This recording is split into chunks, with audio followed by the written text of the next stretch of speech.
The knock at my door was sharp, almost angry, cutting through the Portland rain like a blade. I had just set my coffee down, the steam still curling in the dim light of my corner apartment overlooking the Willamette River. When I opened the door, they stood there. Margaret, in a tailored coat that screamed silent judgment, Nathan lounging beside her with that infuriating smirk that always made me feel like an inconvenience in my own life.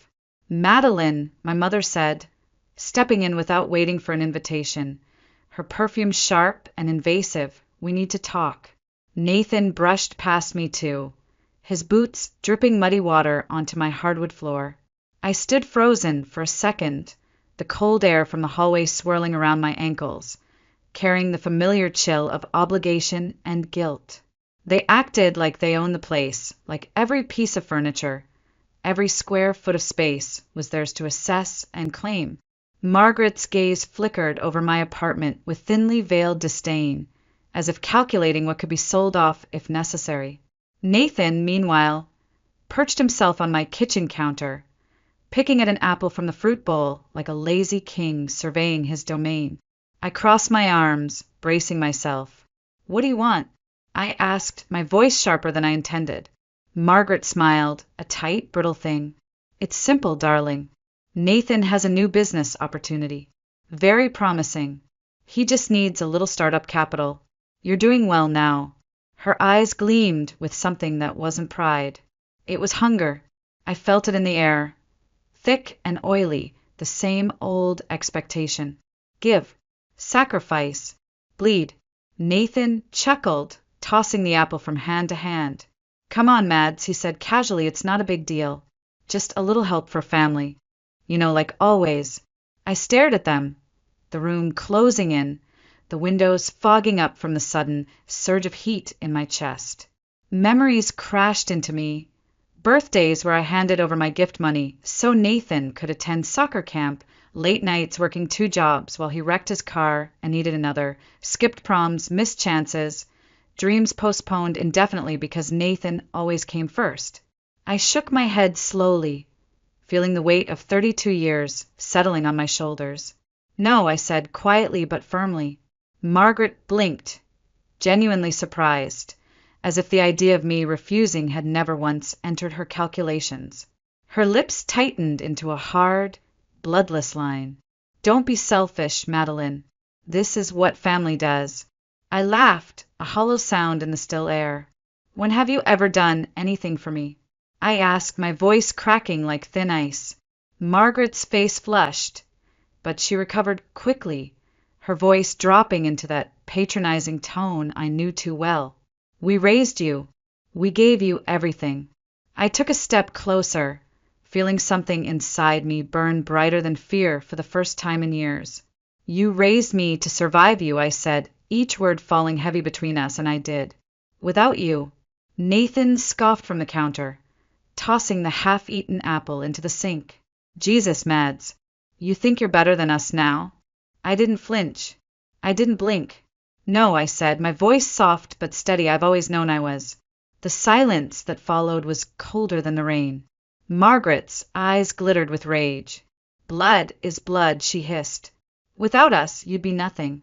I moved to the door, opening it wide to the dreary, wet city beyond. "Then you'll be fine without me," I said, nodding toward the hallway. For a heartbeat, nobody moved. Margaret stood frozen, her face a mask of disbelief and fury.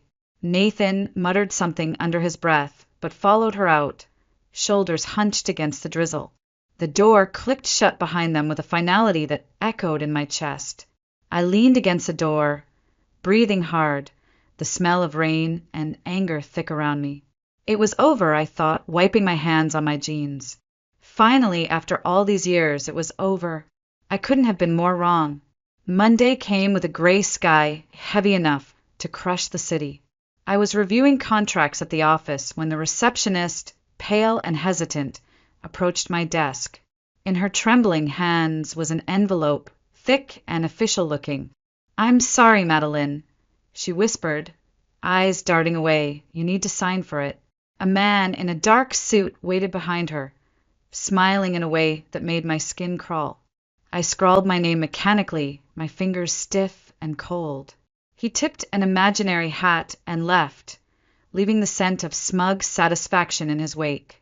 I retreated into the break room, fluorescent lights buzzing overhead like 1,000 tiny wasps, and tore open the envelope. The first line hit me like a punch to the gut: petition for conservatorship based on mental incompetence.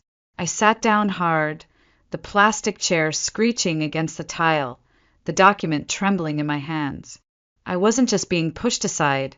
They were trying to erase me legally, declare me unfit, take control of my life, my finances, everything I had clawed and bled to build. The words on the page blurred, but the memories they triggered were sharp and brutal.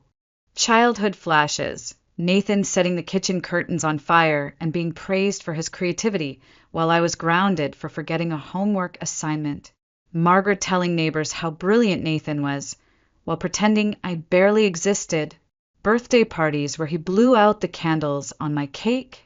I learned young that love in our family was a transaction, a ledger constantly balancing, and my balance was always in the red. But I had also learned something else. Survival required receipts. At 11, after Margaret accused me of stealing her bracelet, a bracelet Nathan had pawned for weed money, I started recording everything, hiding tiny recorders in sock drawers, backing up files on flash drives, emailing copies to accounts they didn't know existed. It wasn't paranoia, it was preparation. And now, that arsenal was my lifeline. I raced home through the Portland drizzle, my mind a storm of fear and fury. Inside my apartment, I slammed the door and locked it behind me, as if I could physically keep the betrayal at bay. Dropping the envelope on my kitchen table, I yanked my old laptop from the closet, the battered machine whirring to life with the loyalty of an old soldier. I opened the files, carefully labeled gaslighting, threats, manipulation. My own voice, young and shaking, filled the room from a recording. I didn't take it, Mom. I swear. Margaret's icy response followed.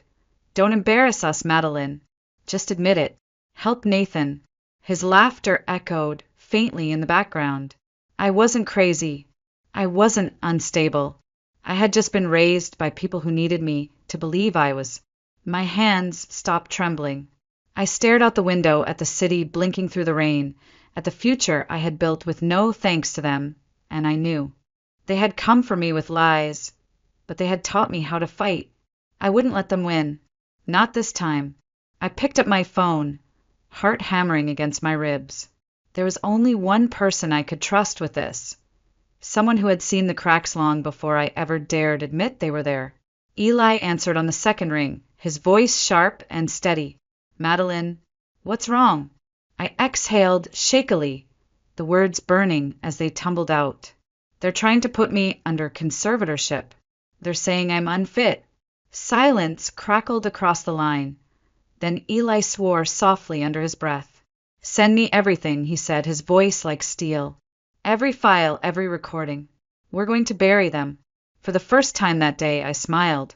Not because it was over, but because I knew the real battle was just beginning, and I was ready. The city hummed with the low growl of distant traffic as I sat on my living room floor, laptop open. Files spread around me like the pieces of a shattered life. Eli was already working, his tech skills slicing through data management like a hot knife through butter. First things first, he said. Typing rapidly, we organize everything. Chronology matters. He wasn't just calming me, he was building a wall between me and the storm that was coming. I pulled a battered photo album from a storage bin, one-eyed unearthed from my parents' attic years ago, mostly filled with half-forgotten Christmases and stiff, uncomfortable family portraits. Nestled between faded pictures was a Polaroid that made my breath hitch, a younger Margaret, smiling awkwardly beside a woman with my same sharp jawline, my same dark eyes. The back of the photo, written in rushed, fading ink, read, Claire. Don't tell Derek. My hands shook slightly as I stared at the name. Claire Montrose, a name I had heard only once in a hushed argument behind a closed door, a name erased from family stories like a stain scrubbed too hard. A quick search confirmed it. Claire Montrose, family law attorney, operating out of Beaverton, just a 20-minute drive west. I closed the laptop, grabbed my keys, and drove into the rain, the photo clutched in my hand like a lifeline. Beaverton blurred by outside the windshield, suburban streets wet and glistening under the endless Oregon drizzle. The receptionist at the law office hesitated when I walked in, dripping water onto the polished hardwood floor. "Do you have an appointment?" she asked, polite but wary. I swallowed, nerves fraying. "No," I said, holding out the photo, "but it's about Margaret Harper." Something flickered in her eyes. Recognition, maybe, or warning. "Wait here," she said, disappearing behind a heavy oak door. 10 agonizing minutes later, the door opened and Claire stepped out. She was older now, silver streaks cutting through her dark hair, but her posture was as straight as a blade. Her gaze, when it landed on me, softened slightly. "Madeline," she said, her voice low and cautious. "I didn't think Margaret kept this photo." I handed it to her without a word, watching as her fingers tightened around the edges. We sat across from each other in her small but elegant office, papers rustling quietly as I pulled out the conservatorship petition. Claire scanned it quickly, her expression hardening by the second. "This is serious," she said, finally, tapping the document with a manicured finger. "They're not just trying to control your money. They're trying to erase your autonomy, your future." I met her eyes without blinking. "That's why I'm here. I need someone who knows how they operate, someone they already tried to silence." Claire leaned back slowly, studying me. For a moment, I thought she might refuse, might tell me to run and never look back. But then she smiled, a slow, dangerous smile. "You came to the right place," she said. "Do you have evidence?" I opened my laptop, my hand steadier now. I showed her the folders. Voicemails, texts, financial documents, recordings of Nathan's drunken rants, Margaret's chilling manipulation. Her eyes sharpened with every file I opened, like a hawk zeroing in on prey. "Send me everything," she said, her voice like iron wrapped in velvet. "We'll file a response, request an independent evaluation, and start dismantling their lies piece by piece." Relief crashed over me so violently I almost sagged into the chair. I wasn't alone anymore. For the first time in years, I had an adult in my corner who wasn't trying to use me, fix me, or break me. But we needed more. Back in my apartment, Eli was waiting, sorting through more digital evidence. "You know who else you should talk to?" he said, glancing up. "Jenna Lawson, Nathan's ex. She saw things you might not even know about." The thought of reaching out made my stomach knot with old shame, but necessity was a sharper blade than fear. I found Jenna's contact info tucked away in an old email thread, took a deep breath, and sent the message. Her reply came faster than I expected. "Come by.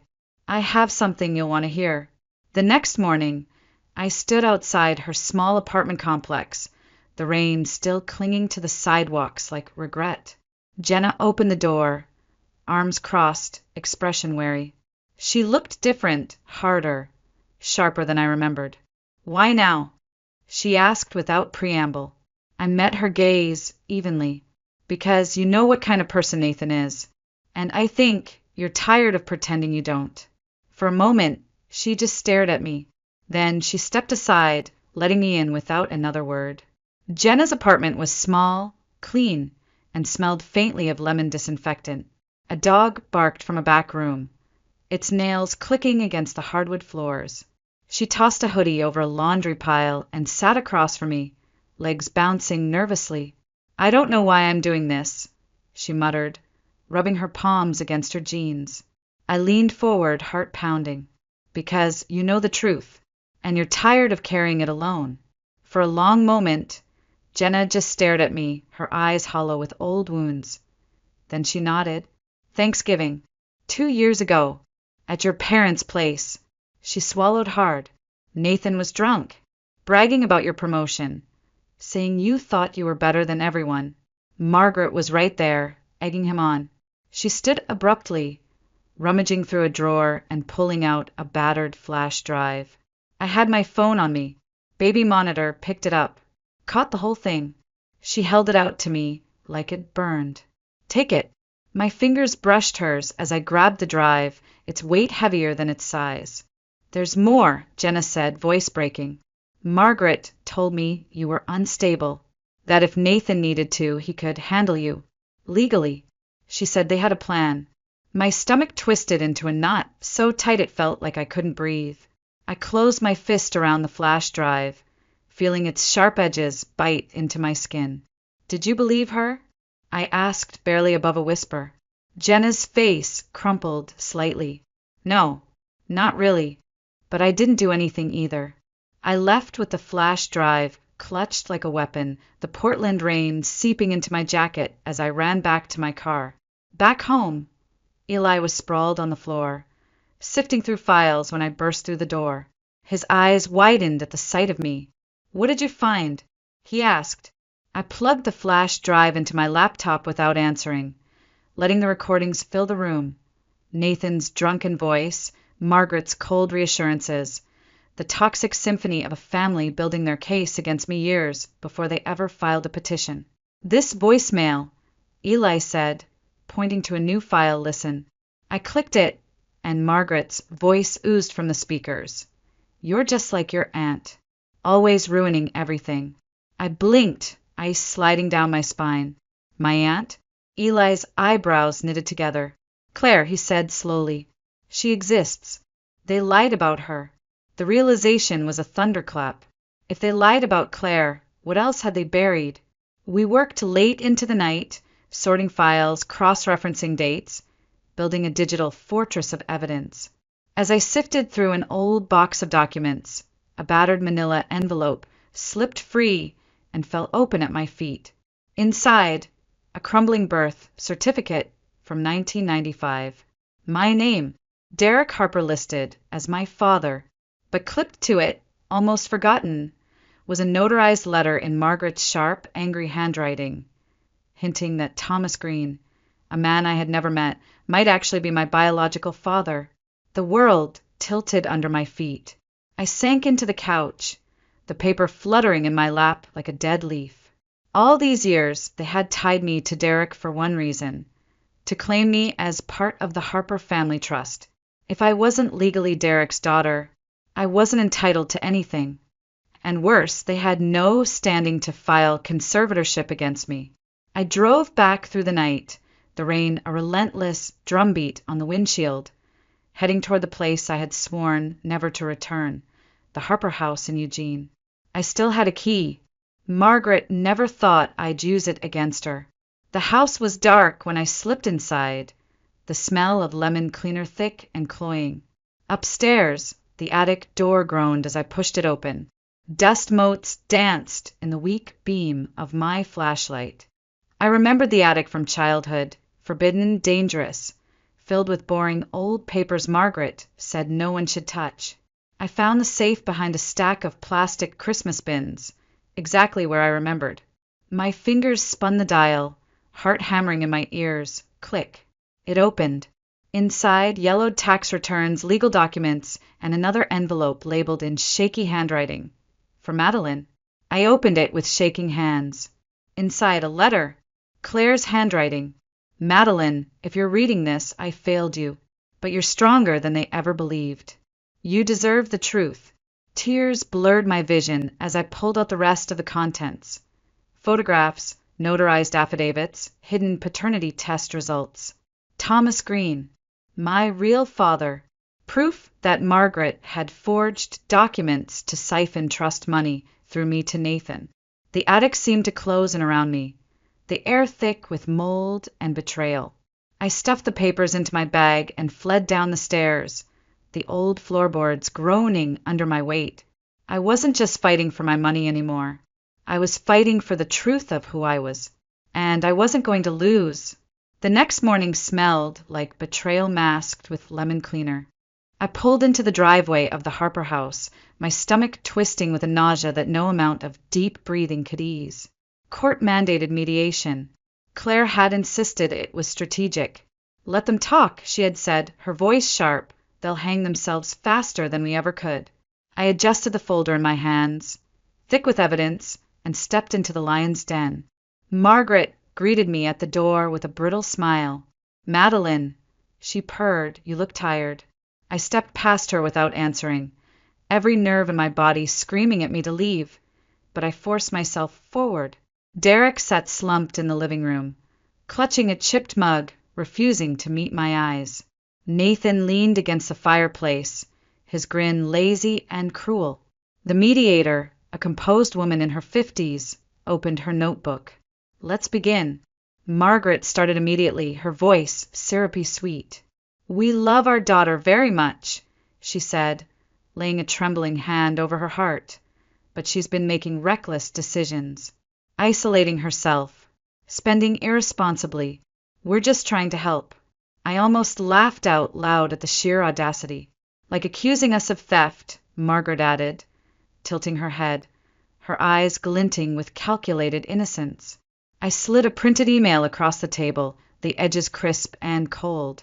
It was dated 2 years ago, Margaret asking me to co-sign a $20,000 loan for Nathan. When I refused, her reply was brutal. You're a selfish little girl who will die alone. The mediator's eyebrows lifted slightly. Margaret's smile faltered, but she didn't break. I pulled out another document, a text from Nathan.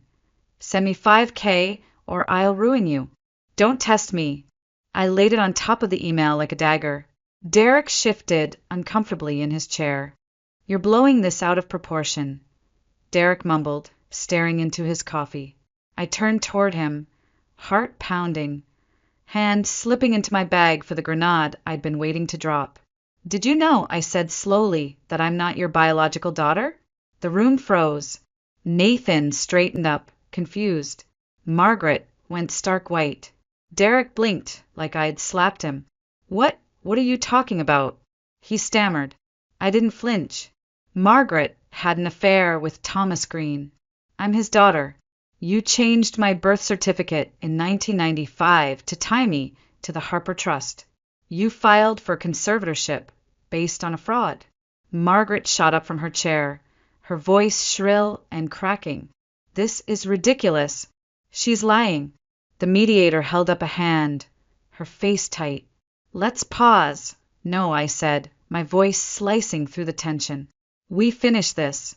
Margaret leaned across the table, her face twisted with rage. You think you can destroy us? You're nothing but a bitter little girl with daddy issues. I stood, gathering the folder into my arms. No, I said, voice calm and deadly, I'm a woman with evidence. I turned to Derek one last time. Did you know? I asked. He looked at me, real fear dawning in his eyes, and then he looked away. Margaret answered for him, her voice dripping venom. He knew. He just didn't care, as long as the money stayed where it should. Claire's voice, cool and lethal in my memory, whispered, They underestimate you. Not anymore. 3 days later, the King County Courthouse loomed overhead, its columns slick with rain. Inside, the smell of polished wood and fear permeated the air. Margaret, Nathan, and Derek sat stiffly at the petitioner's table, their lawyer, a smug man named Carson Rose, straightening his tie with false confidence. Your Honor, Carson began, the Harper family seeks conservatorship out of concern for Madeline Harper's mental well-being. She has demonstrated erratic, paranoid behavior. Claire rose to her feet before he could finish, her voice slicing the air. Objection, Your Honor. No medical evidence has been submitted. No history of instability. My client maintains a $125,000 annual income. No outstanding debts, no criminal record. The judge's eyes narrowed. Proceed. Carson floundered, muttering about a $2,000 couch I had purchased. Claire leaned forward smoothly. My client's income supports that purchase. The Harper family's financial struggles stem not from Madeline, but from Mr. Nathan Harper's failed ventures. A low ripple of amusement swept the courtroom. Margaret took the stand next, her face the perfect mask of maternal sorrow. We tried to help her, she said tearfully, but she pushes us away. She imagines threats where there are none. Claire, unbothered, submitted Exhibit A, the Thanksgiving recording. Nathan's drunken voice played out across the courtroom speakers. Madeline thinks she's better than us. We'll show her. Margaret's voice could be heard egging him on. The gallery gasped. Savannah, Jenna's real name, testified next. Calmly, brutally, she described Margaret, telling her Madeline was unstable, that Nathan would handle her if needed. She described Nathan draining their joint account, calling her worthless, threatening violence. Finally, Claire submitted the DNA results. The judge flipped through the papers, her face impassive. Results confirm Madeline Harper is not the biological daughter of Derek Harper. Petitioners lack legal standing. Conservatorship petition is denied. Margaret stood so fast her chair screeched across the floor. This is slander. This is science, Claire said, voice like the crack of a gavel. The courtroom exploded into chaos, but for me, standing in the center of it all, there was only silence, sweet, victorious silence. Victory wasn't clean. It left a hollow ache in its wake, the way a house feels after the furniture has been stripped away. I stood on the courthouse steps, the rain misting against my skin, the judgment echoing in my ears. Conservatorship denied, fraud exposed, lies shattered, but the family that should have loved me was gone. Maybe they had never been real to begin with. Weeks passed. Life didn't snap back into place the way I thought it would. I boxed up old photo albums, shredded letters that once meant something, donated trinkets and heirlooms that no longer held power over me. My apartment grew barer by the day, each empty space a strange kind of freedom and a strange kind of grief. Claire met me at her office one last time, a bottle of good red wine and 2 heavy glasses waiting. We signed the final papers together, severing every last legal tie binding me to the Harper name. Are you sure about letting all this go? She asked as I sealed the last box, filled with faded awards, journals too painful to reread, scraps of a life spent surviving instead of living. I looked at the pile, felt the old wounds pulse once more, and then fade. It's not who I am anymore, I said quietly. Claire smiled, a rare softness in her sharp gaze. You could write a book, you know. People would eat it up. I laughed for the first time in what felt like months. At my desk that night, the idea wouldn't leave me alone. I opened a notebook, pen hovering over the blank page. Then I wrote, "This is not about revenge. This is about reclamation." Eli leaned over my shoulder, grinning. "There's your title," he said. And maybe for the first time it really was. Some wounds don't close with time. They close when you stop letting the people who made them keep carving into you. Weeks later, in a grocery store parking lot, life threw me one last curveball. I spotted her, Margaret, sitting alone in her car, the engine idling. She looked older somehow, smaller. The lines etched around her mouth were deeper now, carved by bitterness and fear. I could have walked away. I should have, but something made me stop. She rolled down the window, rain spattering between us. Her voice cracked when she spoke. "Madeline," she said, almost a whisper, "I didn't know how to love you." Her eyes glistened with tears she might have once believed she could weaponize. I met her gaze, steady and unflinching. "You didn't keep me safe," I said softly. "You kept me small." A sob escaped her lips, sharp and ugly. "Do you hate me?" The old Madeline, the Madeline raised to swallow hurt and serve it back as silence, might have said no, might have lied to make her mother comfortable. But not this Madeline. Not anymore. "I don't hate you," I said calmly, "but I don't forgive you. Not yet." Her window rolled up slowly, like a curtain falling on a final, failed performance. I turned away, the weight sliding off my shoulders as easily as rain down a windshield. And this time I didn't look back. That night, an unknown number buzzed on my phone. No name, no message, just silence on the other end. I stared at the screen for a long moment, then blocked it, without hesitation. without anger, without fear. Earlier that day, the district attorney's office had called. Nathan was facing wire fraud charges. Margaret was under investigation for perjury. Their empires of lies were crumbling, not because I screamed the loudest, but because I had stood the longest. At my desk, I opened my notebook again. The words poured out faster this time, steady and sure.